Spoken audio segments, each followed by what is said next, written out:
The BTCC returns, and it is Donington Park. We're headed back to the East Midlands, right next to East Midlands Airport. Let's have a little bit of a talk about what we can expect over the weekend, as we, well, hopefully don't have as much of a rain delay and washout as we did at the start of the season, with the season opener at Donington Park.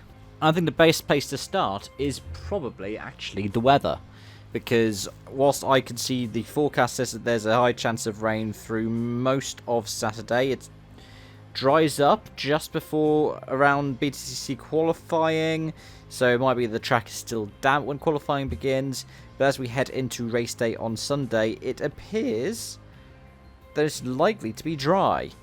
So what that means is, hopefully, whilst there is a chance of rain, look at the different forecasters towards race 3, at least it's not going to be particularly heavy winds or heavy downpour that we had in race 1, and maybe we'll get a dry start to the day on Sunday. If we get that, then it means that there's less of a likelihood that any rain later on the Sunday is going to cause a delay. And that's going to be the best thing to have because of what we've got on the package this weekend, which we'll get to in a second. Because in terms of the supports, we have two different Porsche series. We have the Porsche Sprint Challenge, which I believe is the Cayman, and the Porsche Carrera Cups. The other sporting series is the Mini Challenge Trophy. So in terms of the Sunday timetable, if you're following the live broadcast, I believe it starts around 11 o'clock. So after the first race of the day for the Minis, the Porsche Sprints, and the F4s, who are also in support. And then I think it's 11:30 for the first race. The second race is at 2:35, and the third race is at 5:25 UK time. Now, obviously, these may be amended because there could be things like delays for weather or delays for red flags. You can't guarantee anything that will be particularly certain in those cases, but we have seen less of both of those this season compared to, say, previous seasons.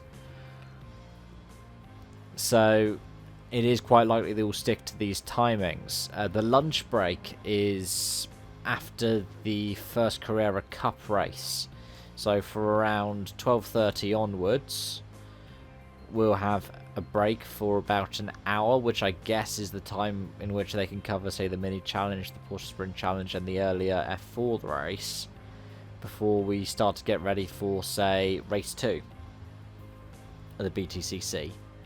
Now, in terms of form and wondering what could run well here, your money is probably going to be a bit more on the front-wheel drive cars, just because if you look at the qualifying lap record and the race lap record, it's Ash Sutton and Tom Ingram, and those were obviously last year because the return to the schedule was last year. But because it was early last year, we don't know. It could have been that it was just a horrible day for BMW, and, well, relative to where they could be, for example, this time around this year.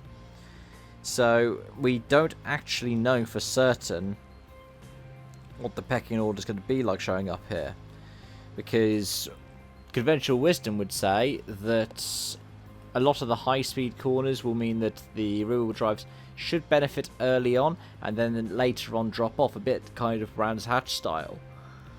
And you can see that to a degree in the results. There was a BMW on the podium of each race. Jake Hill in race 1 and race 2, and race 3 it was Adam Morgan. So we can't say for certain that it would be anti-BMW, but it's not, one of the stronger ones. It's not something like Croft, which has historically been seen as a pro-BMW track. But anyway, those are my thoughts and feelings. Let me know yours in the comment section down below. Thank you so much for watching, and I hope to see you again soon. Bye for now.